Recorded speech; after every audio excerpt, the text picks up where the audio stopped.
Di sebuah desa terpencil di lereng Bukit Angin, hiduplah seorang wanita tua bernama Ibu Mayang. Rambutnya telah memutih seperti kapas dan kulitnya keriput seperti daun jati di musim kemarau. Namun meskipun tubuhnya renta, hatinya tetap hangat seperti matahari pagi. Ia tinggal di sebuah gubuk kecil beratap daun kelapa dan berdinding bambu yang dianyam sendiri oleh tangan-tangan penuh cinta.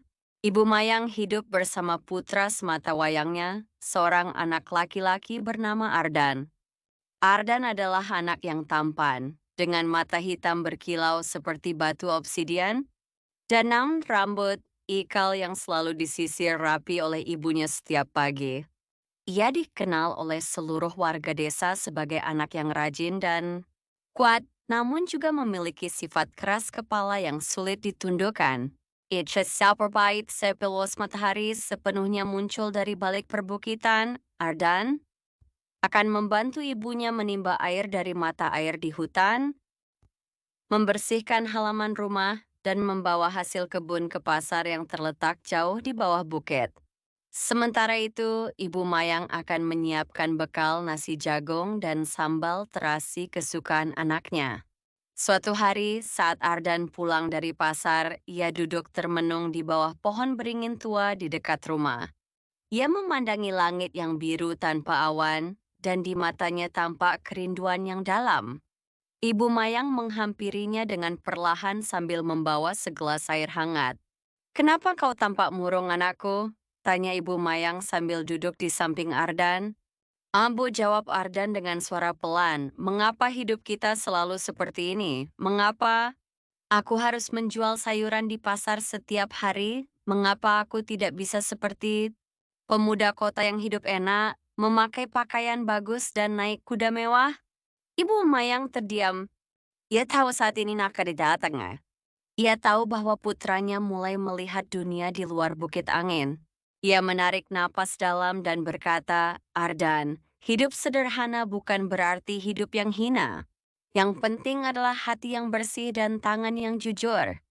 Namun, kata-kata ibunya justru membuat Ardan semakin resah. Dalam hatinya, ia mulai menyimpan keinginan besar untuk meninggalkan desa dan merantau ke kota. Malam itu, angin dari puncak bukit bertiup lebih kencang dari biasanya. Pohon-pohon berdesir dan suara dedaunan seperti bisikan. Di dalam mimpinya, Ardan melihat cahaya dari kejauhan, cahaya kota besar yang tak pernah tidur, tempat di mana ia membayangkan tak ada kemiskinan atau penderitaan. Ketika terbangun, ia tahu apa yang harus dilakukan. Pagi-pagi sekali, sebelum ayam jantan berkokok, Ardan berdiri di depan ibunya.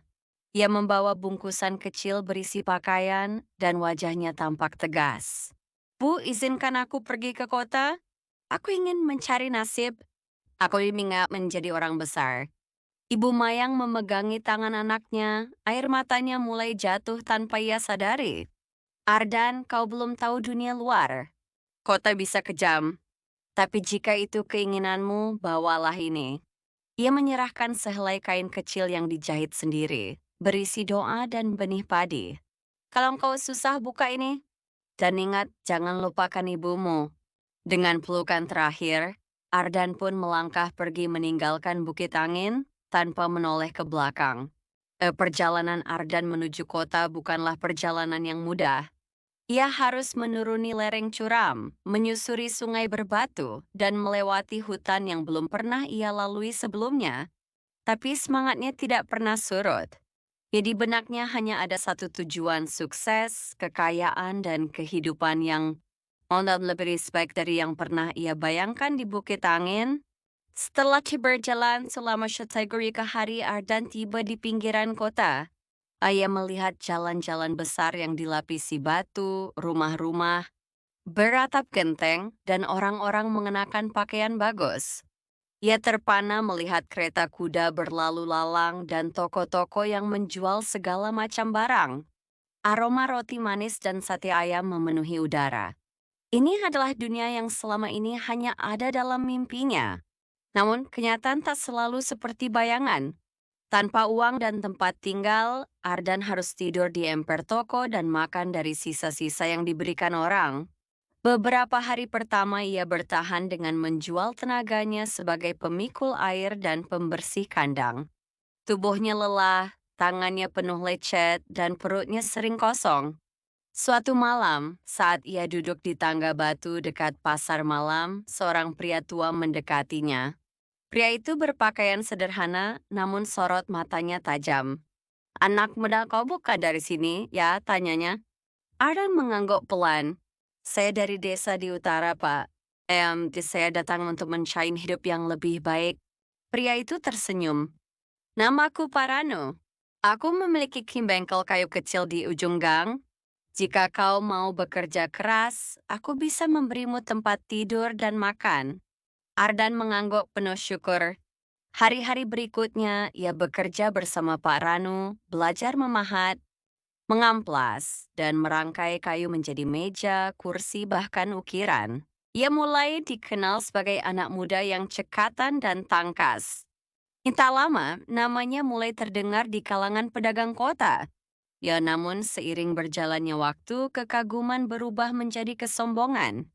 Ardan mulai menolak pekerjaan kasar dan hanya ingin membuat barang untuk bangsawan. II membeli pakaian mahal dan mulai menolak mengakui asal-usulnya. Ketika seorang pelanggan bertanya, "Dari mana kau belajar semua ini?" Ia menjawab, "Aku adalah anak kota. Aku tidak pernah tinggal di desa." Pada suatu pesta besar di rumah saudagar kaya, Ardan diundang sebagai tamu kehormatan karena keahlian ukirannya yang memukau. Di sana, ia duduk berdampingan dengan putri saudagar, seorang gadis cantik bernama Ratna.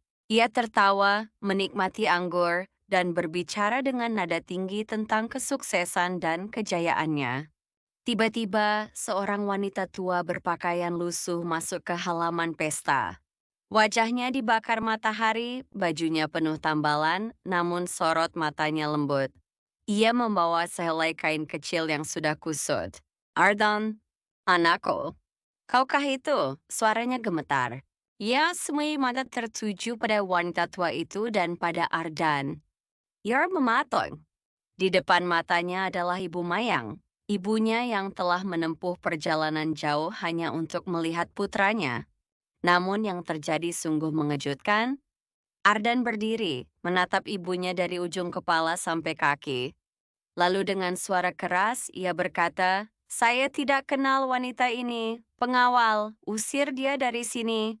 Jangan ganggu tamu-tamu terhormat." Ruangan menjadi sunyi. Beberapa tamu menundukkan kepala. Ibu Mayang tidak mengatakan apa-apa. Ia hanya menjatuhkan kain kecil itu ke tanah kain yang dulu ia berikan pada Ardan.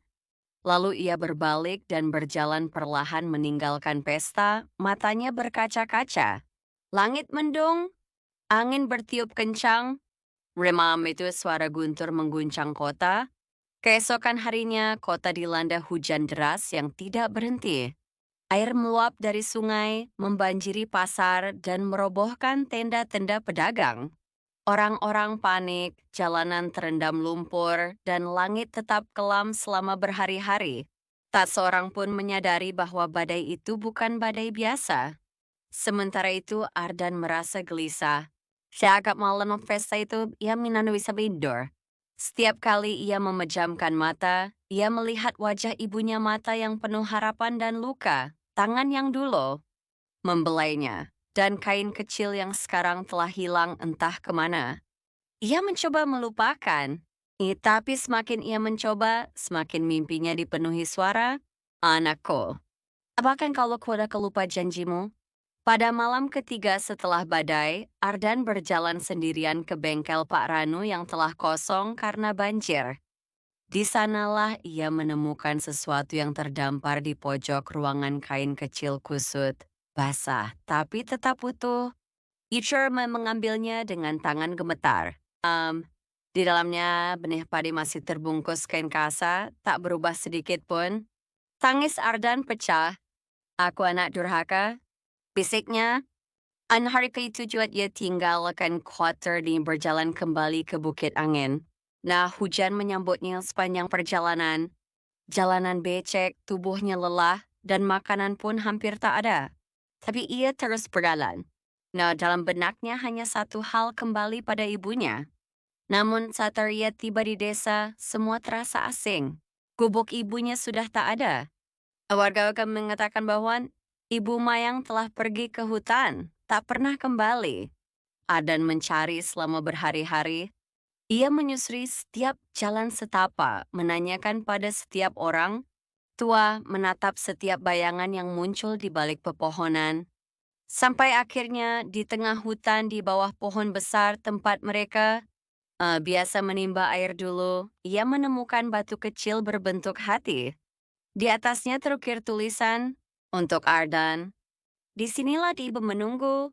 Ardan bersimpuh di depan batu itu. Ia taburkan benih padi yang masih ia simpan dan berdoa dalam diam.